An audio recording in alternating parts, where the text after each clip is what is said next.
চাঁপাইনবাবগঞ্জের বাসিন্দা জাহাজের নাবিক আব্দুর রহমান হত্যার 2 বছর পর মামলা হলেও তদন্তকারী সংস্থার অসহযোগিতার কারণে কোনো অগ্রগতি হচ্ছে না বলে অভিযোগ করেছেন তার পরিবার। শনিবার দুপুরে চাঁপাইনবাবগঞ্জ প্রেস ক্লাবে আয়োজিত এক সংবাদ সম্মেলনে এই অভিযোগ করা হয়।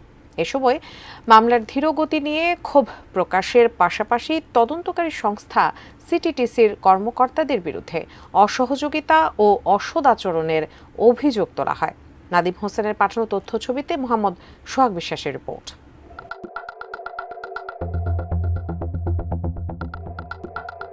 বিচার চেয়ে লিখিত এক বক্তব্যে বলা হয় 2022 সালের 1 জুন চীনের জলসীমায় হক অ্যান্ড সন্সের একটি জাহাজে মারা যায় আব্দুর রহমান। প্রায় 40 দিন পর একই বছরের 10 জুলাই আব্দুর রহমানের মরদেহ দেশে আসে।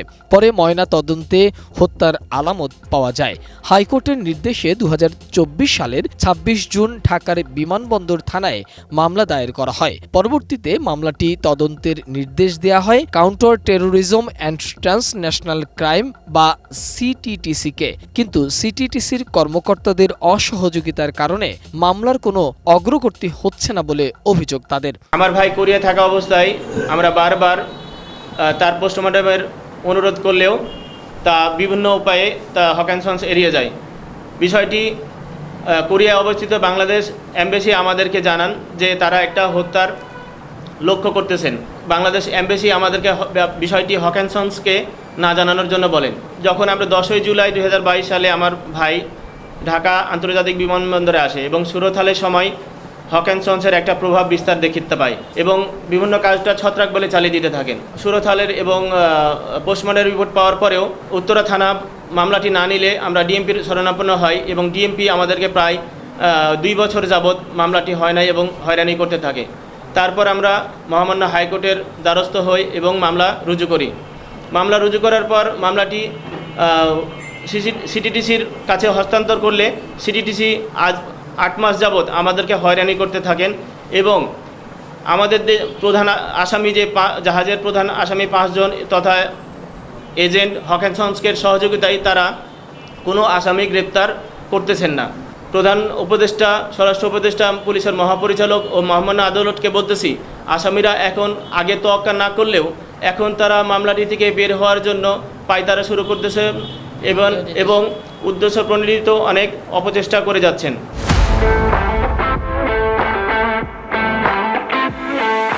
সংবাদ সম্মেলনে আরও অভিযোগ করা হয় জাহাজটি পরিচালনাকারী প্রতিষ্ঠান হক অ্যান্ড সন্সের কর্মকর্তারা আব্দুর রহমানের পরিবারকে বিভিন্নভাবে হুমকি দিচ্ছেন, পাশাপাশি বিষয়টি মীমাংসা করার জন্য চাপ প্রয়োগ করছেন।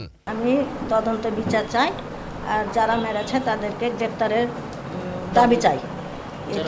ওরা হয়রানি করছে, আমার ছেলেটাকে হুমকি দিচ্ছে, তাদের বিচার চাই।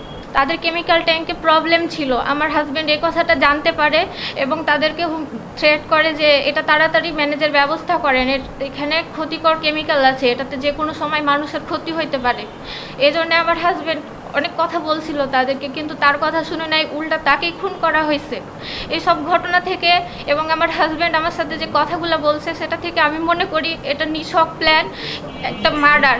তো আমি আপনাদের মাধ্যমে সবাইকে বলতে চাই আমার হাজব্যান্ডের জন্য সঠিক তদন্ত হয় এবং তারা যত তাড়াতাড়ি সম্ভব বিচার হয়। আজ 3 বছর হয়ে গেল, আমরা পরিবারের কেউ ঘুমাইতে পারি না, খাইতে পারি না এবং আমাদের এই যে সব অবস্থা করেছে, যত হয়রানি করছে, এটার জন্য আর কোনো পরিবারের সাথে না হয় এবং তাড়াতাড়ি ওদের গ্রেফতারের দাবি জানাচ্ছি। তবে অভিযোগ অস্বীকার করেছেন সিটিটিসির কর্মকর্তারা।